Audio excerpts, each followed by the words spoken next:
And it's Scare and Kieran's 13 Days of Halloween, and here we are at day 2. And today we're talking about the movie Wrong Turn.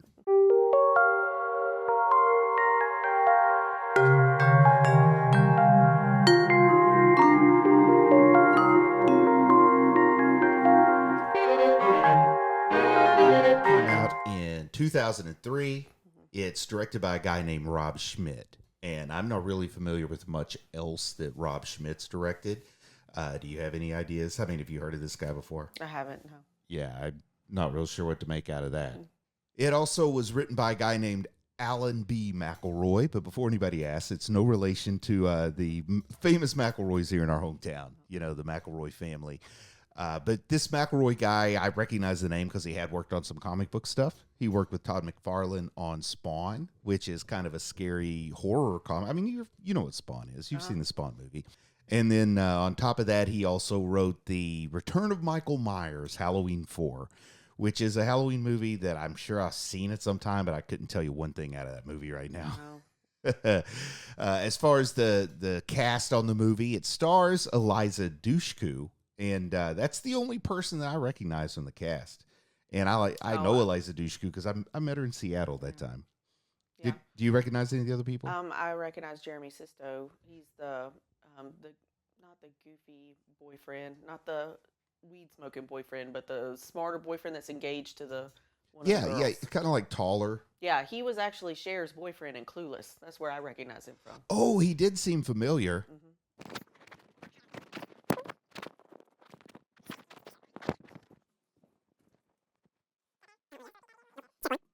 So what did you say the guy's name was again from Clueless that you recognized? Jeremy Sisto. Okay, because he something was familiar about him, but I couldn't put my thumb on where I knew him from, and I'm sure it's I Clueless. think it's the hair and the voice. That's what I recognize the most. How long after Clueless was this? I don't remember what year Clueless Gosh, was. Clueless was like mid '90s, maybe. So this close was, to 10 years then, if yeah. this is 2003. No, I think Clueless was about like 94, maybe 94, 95, something like that. Yes, I'd put it like 8-9 He years. hadn't done a whole lot of stuff that I was familiar with in between. It was at least, in number of years, 6-7 years. Yeah.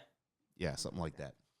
But I don't know. I thought the cast was good for like a horror movie cast and for a scary movie cast. And even though I didn't recognize the people, it did seem a little bit higher than like you got in your old early 80s, late 70s slashers where they were just getting like whatever college kids who needed $100 or whatever. Chris Flynn was the name of the guy that was like the medical student, sort of. I guess you're calling the protagonist. He's the one who moves the story along. Yeah. But let's get a synopsis in this. Let people know that we do have spoilers. We're going to go into the details of 2003's Wrong Turn, the movie that the unlikely launching of a franchise, I guess I'll say, because we'll talk about just how many of these movies there are as we're talking about it. But there will be spoilers, and here's our synopsis.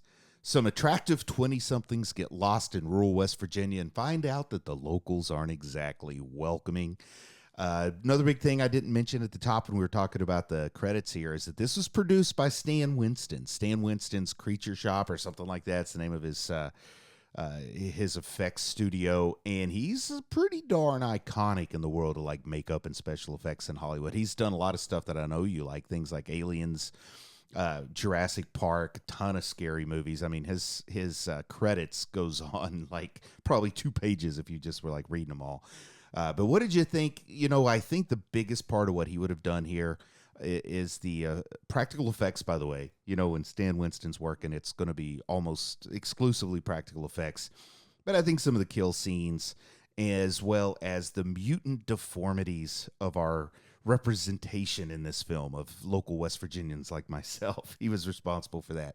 What did you think of the makeup and effects? Did it seem just like par for the course, or was there anything special about it, better or worse than what you remembered? Because I know you've seen this before. Yeah, so the makeup I thought was pretty good for the style that they were going for and the effect that they were going for. I know at the beginning of the movie, if you paid attention to the news articles and the things that they were showing in the pre-movie credits, they were talking about um, genetic mutations, monsters in the hills. But some of the other interesting things is when you think of genetic mutations, you think of like weaknesses that are more prominent. But they were talking about how these hillbillies had like more strength than Yeah, yeah, and that yeah. they were stronger, which you would think that they would actually be weaker. But these were they were kind of smart, but not smart in some They ways. were Like they like had a a little. like It was interesting. survival smart, like the way an Yeah. animal has those survival Oh yeah. instincts. But I wouldn't exactly expect them to be able to sit down and help me with my algebra homework. No. But the special effects, as far as like the faces, you don't really see a good close up of their face until the very end in the post credit scene. Did you watch that? There is a short post credit scene, I but don't. it sets up number I two. I didn't watch all the way to the end. I mean, when the credits started, I watched some of the credits, and then I was watching it on Amazon, and Yeah. it just started doing the thing where it pops up like other movies it wants you to watch. So, Well, I think so. In the movie, it's very dark. A lot of things happen like at night and in the woods. So you only see part of their faces. Like during the day, you see like a side profile or maybe like the back, and you can see where there's a lot of hair loss. But at night, it's really dark. You only see maybe an eye or maybe a tooth here or there. But at the very end, in the post credit scene, they have the fire has already burned the house down. Another sheriff comes search and rescue, comes by himself to this house that's burned down, and he sees feet, he sees a dead body. It's the other guy that has been killed. His head's missing, and then he sees a shadow comes up from behind him. He turns around, and the fire has lit up the face of this I creature. hate it My that I gosh! missed that. That sounds Then like you one of the see better parts of the all of movie the to like see. the melting of the face. There, it's burned, so it's got very Freddy Krueger Yeah, looking. But yeah. then you see the missing teeth and the hair.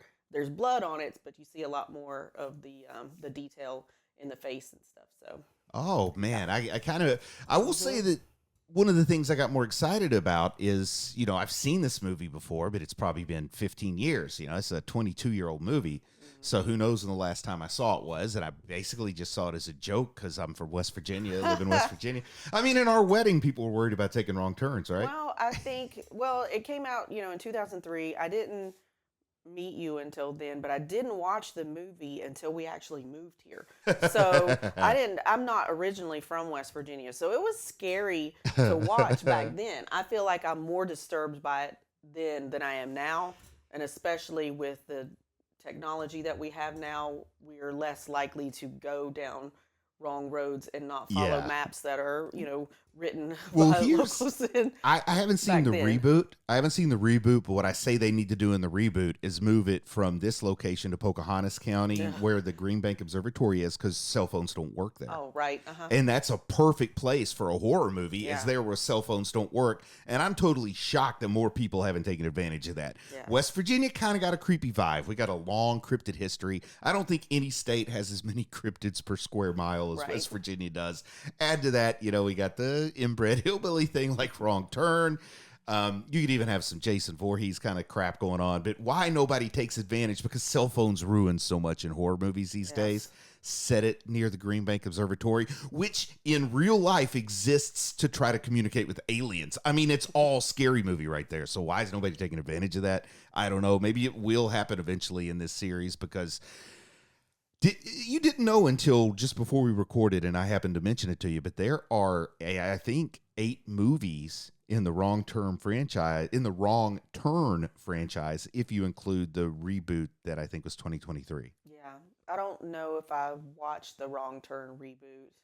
I I'm not sure definitely if I haven't seen wasn't it. interested in it, but maybe we will eventually watch that one. But I'm pretty sure I saw number 2. Yeah. I'm not sure what that one was about, but it can't be any far fetched than what this one was.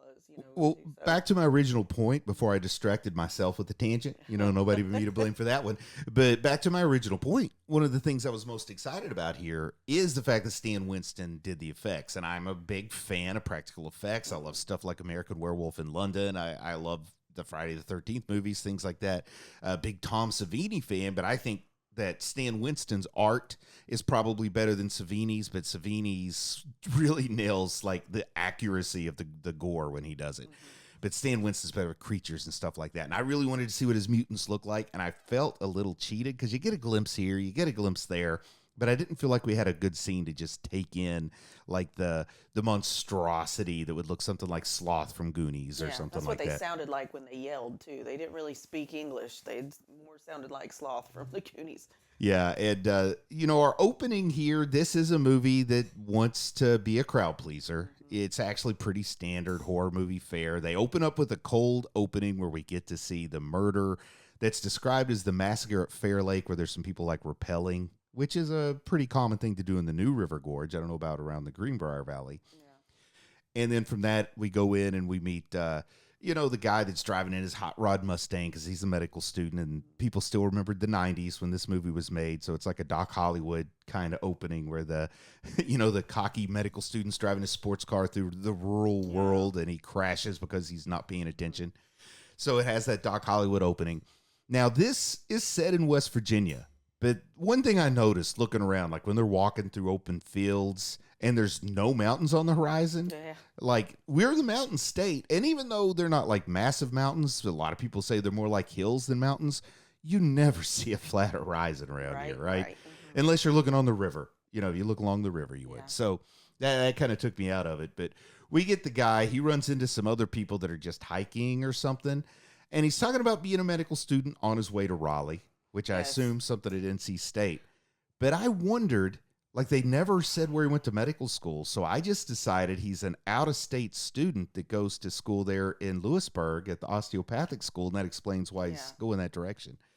And I don't know if the people who made this movie cared enough about West Virginia to actually know that there is a medical school within probably 40 to 50 miles of where this massacre is supposed to be happening to work that into the story. Well, if they talked to that Stan Winston guy, he was from Virginia. Richmond. He's from Richmond. He has a connection to the area. He went to UVA, Charlottesville.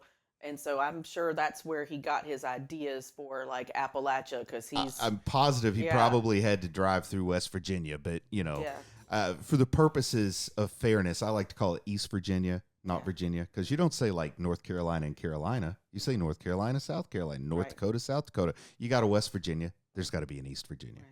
Right.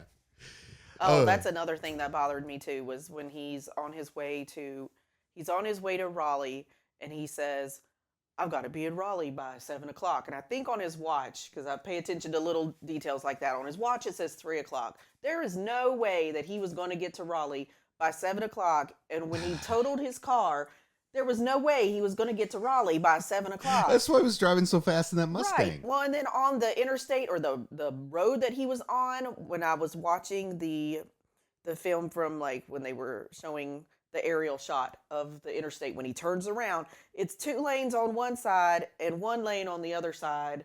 What road was he on if he was in the Greenbrier backcountry and he's on like a main road? Do you want to know? Interstates, there are 4 lanes. Do you want to know, honest to goodness, where they filmed that? In Canada. But no, you've been on the road. Oh, really? It goes out towards Aurelia. It's just north of Toronto. Oh, gosh. So the funny thing is, our friend Frances lives closer to where they filmed this movie now than she did when she was our neighbor. Yeah. So that's what's so crazy. Why wasn't he on the interstate to begin with? And why did he think he could take a shortcut from the interstate that wasn't a main road? I don't know. It's just so ridiculous. It's just funny too, because it feels like they're describing it as if it's like all remote. Yes. And everything is just in the middle of nowhere, but like they are within 30 miles of one of the nicest hotels in the United States there at the Greenbrier. Like that's where Congress is supposed to evacuate during an emergency. That's where they always have like some NFL team that comes in and does their summer camp there. They have a PGA Tour stop where this is happening. So I just find all that funny. Like pre social media, like interconnectedness. Like we did have the internet, but we didn't use it back then as much as we do now. So there was a lot more of the unknown. If people were to watched it back then, which it scared me back then because I wasn't from the area and I wasn't familiar with the area. It's a little more scary back in 2003 than it is now. You know who grew up in this scary place? You did. Big Jim Justice. That's where Big Jim's from. Our lovely former governor, father of Baby Dog, the guy that said just follow the effing guidelines. And don't go to Bob Evans, follow the effing guidelines. Only he didn't say effing. Yeah. So what do you think about our representation of West Virginians? Whether it's the old guy at the store with the payphone that doesn't want to help him make a phone call, or whether it's the That's full-on the inbred one. mutants, or That's the the one sheriff. I thought was more accurate. Was the guy at the gas station. It's, The one with unfortunately, the one tooth, and it's like not even in the middle of his face, it's over here. And the medical student said, Chris said, take care, and I had to rewind it a couple times to hear exactly Yeah. what he said, but he said, "You're the one that needs to take care." So this is I think he's in cahoots with these well, people. this is pretty standard horror movie structure, and that guy's called the Harbinger.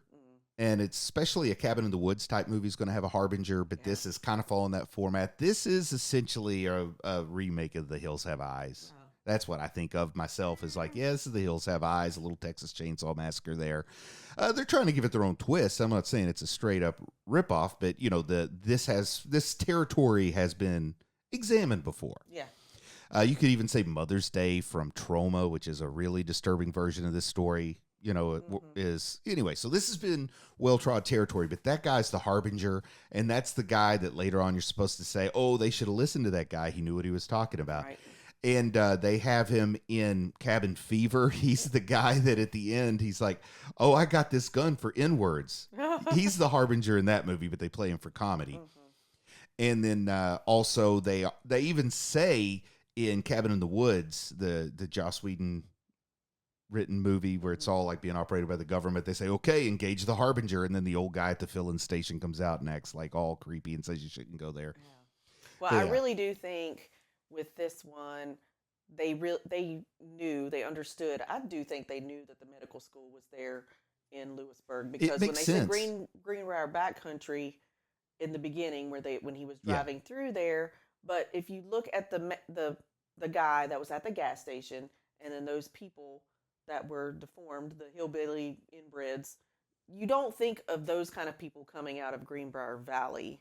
You think of those people more like deeper in West Virginia, like in the coal mine, like southern West Virginia. Around coal country, for sure. Greenbrier is east.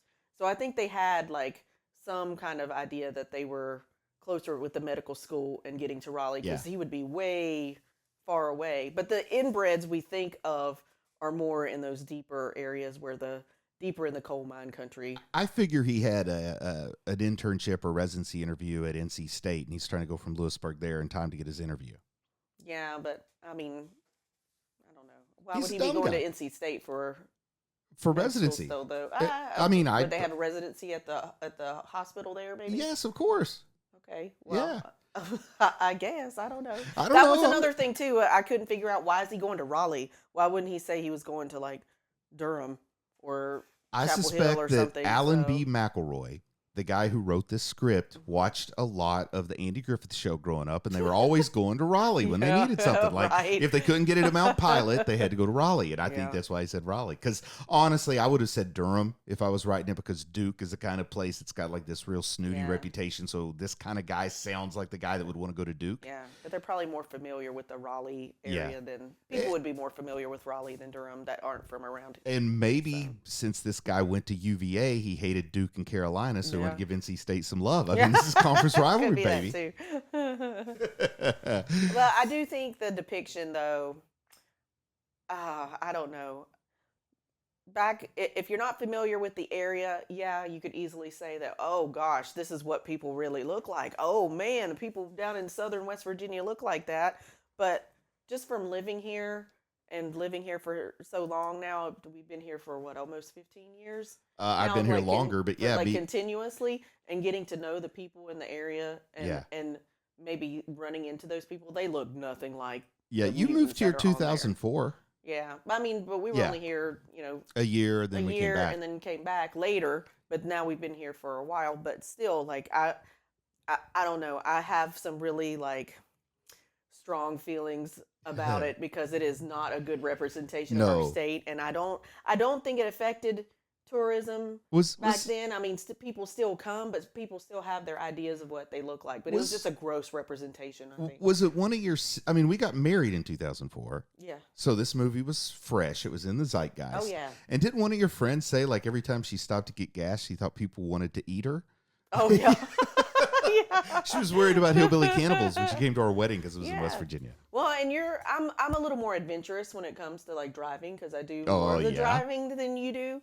And there are times that you and I have gone out and I have seen something on a map, maybe on a GPS, and was like, "Oh, this is a shortcut. Let's No, go this no, way." And you're like, no. "No, let's don't do it." But I do remember the one time that we were deep in West Virginia. We were coming back we were trying to find the bank. No. We went to Wells Fargo down Down in in Grundy. Virginia. We were going to Grundy. It's 3 hours from here because that's the closest Wells Fargo, and you didn't want to change banks, so we had to drive down there to do some business with Wells Fargo. And on the way back, we were trying to get back as fast as we could. We had a kid to pick up or Yeah, something. we had to pick up, Sutton from daycare or whatever. And so we saw this little road on the GPS, and we were like, "Oh, this looks like a shortcut." We went down this road, and then it turns into a gravel road.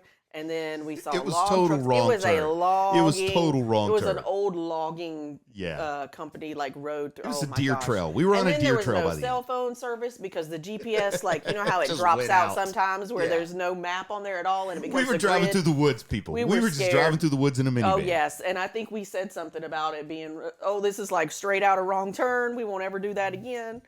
Yep. So Anything else you want to say about the movie? I got a couple more questions, and then we can wrap it up. yeah, so I think, like I said in the previous one, like I noticed more things in the background, stuff that's going on. There was a scene where they ran away from the house when the hillbillies were coming, and they went into the lot where it has all of the cars from previous kills. And some of them were modern, and some of them were a little older, and they still had blood on them and stuff. So it looked like that some of them were fresh and some of them were not. If you look on the ground at the things that were like scattered around, you saw dolls, toys, and then I didn't even pick up on that. the first time I saw that, I had to rewind it because I was like, did I see what I thought I saw? And I was thinking, oh my gosh. I mean, as a mom, I look for things a little bit more differently than I used to when I didn't have kids. This time I was like, oh my goodness, it wasn't just adults that they were eating. I'm pretty sure that they were eating children too. I didn't pick up on that one. Yeah. So I mean, who carries dolls and toys in their car when they don't have kids? But there were Either kids or people who should definitely not have right. kids. So there were things that you would notice that they were eating kids, and then also I think one of the dolls was an African American doll too, and so they didn't just stop at eating. You know, they were just eating white people. They were eating, black people too. They were probably eating all kinds of people. Underneath the I think it skin, just we all didn't- taste the same, right? baby. So I think they were just looking at just like humans. They were just eating all humans. It didn't matter what they were. The kid so. thing's far more disturbing to me than Yeah, anything else. I But think so, I too. totally missed on that. No, I mean, thank goodness that technology has moved forward so that we can maybe not make those mistakes that those kids did. Yes. I Stay do. in school, kids. I remember a time when all we used was paper maps, even before like MapQuest and before the internet. Yeah. And one trip in particular, when I was 13, my uncle decided to, like, we were taking a trip to the Nantahala whitewater rafting in North Carolina, and on this paper map, it no. looked like a straight shot from where we lived to Nantahala, and on the map it was straight. In real life, it was like this. It was hairpin turns, and it looked like maybe it would take us 3 hours instead of going up the interstate like everybody else does. It took us 6 hours to get there, and we got there in the middle of the night. So, Aren't you glad? Oh, yeah. You got something to remember now. uh-huh. Okay, so Eliza Dushku, she's the most recognizable name to me. You mentioned Jared Sisto? Jeremy Sisto. You mentioned him. I mean, the rest of the people look kind of like they should have been extras on Dawson's Creek or something. They're just like real pretty, but Yeah. not a whole The two lot. at the beginning that got killed Yeah. off really quickly. I mean, they were like a good-looking couple, and they killed them off quick. Now, the one girl that was Jeremy Sisto's girlfriend or Yeah. fiance, that one is one that I was the whole time like, just kill her off already. She was so annoying. Just the way when he got killed, and she's, oh, I don't want to go anymore. Oh, I can't live without him. And she was just like dragging them down. They could have gotten a lot further down the road if they didn't have her with them. I would have That's- just kicked her out of the car. Folks, if you ever take a wrong turn with Miss Karen here, you gotta have your Yes. crap together Yes, because you she ain't do. gonna tolerate it. Nope. Do you have a favorite kill? Oh, hmm. I think I don't know if I had a favorite kill. I guess it would have to be her. Hers was one of my favorites because it just like you saw it coming, but you didn't know how it was going to happen when they were walking around in the Yeah. trees, and then when they cut, like they took the axe and just got her right under her mouth. But she was mouthy, so I mean that it worked out. But right under her mouth, cut her in half right there, and then you hear this thump, thump, thump, and then the camera like pans down, and her head is above the axe, and her body just falls out of the trees. It hits all the branches all the way down. I thought that was a pretty cool shot. I think my favorite was when they took the barbed wire and like gagged the person where that girl? Yeah, the barbed wire went into the mouth. That was like the first kill too, I think. But I thought that was really gruesome and Yeah. it was visceral. It Yeah. caused me to have like a physical response. So that one really, I thought that was a good kill because it's when like it's like, man, somebody could do that to you and not kill you and it hurt really badly. Yeah. Like I would, my luck it would happen and I'd live through it, but I couldn't eat anything but soup the rest of my life or something. Yeah.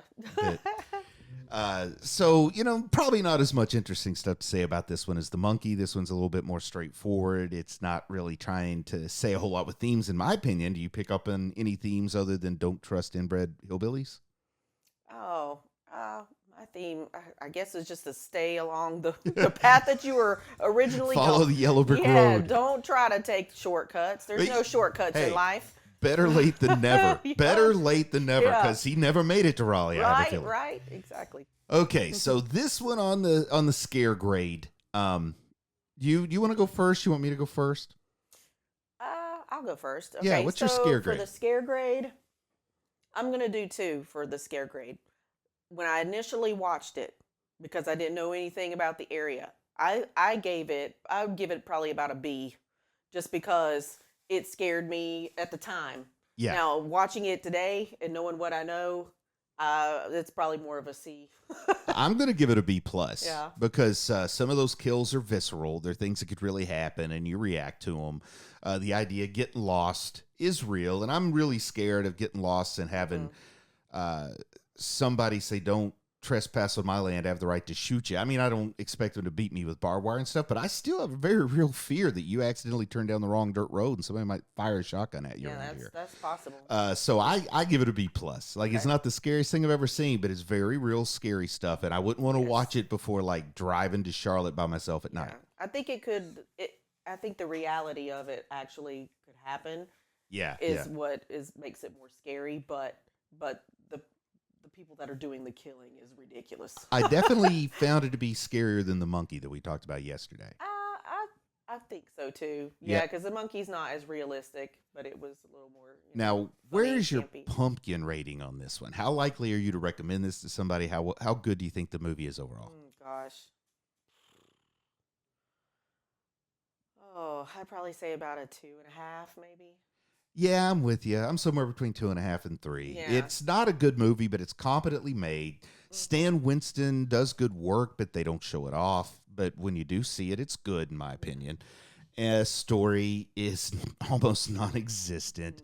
The gore's okay, but it's not memorable. Yeah. But it is scary, so I'd give it 2.5, 3. I don't think you'll usually regret watching it. You just probably won't remember much after a couple days. I think I would. I don't know if I'd recommend it. I mean, maybe if I didn't live here, I would recommend it. But because I live here, and I know there are people that don't look like that live here. Or Here's act my like that, caveat. then I would. I'll only recommend it to people who live in West Virginia. Yeah. How about that? All right. Well, do you think we did good on 2 in a row? I think so. All right. It So was I'm awesome. going to see if I can remember that sign off. By the time we're done, I'll remember it, and then we won't do it again for a year. But, don't give up. Make art. Enjoy art. You said do what you love what you do. Yes. All right. All right. Later, Gator.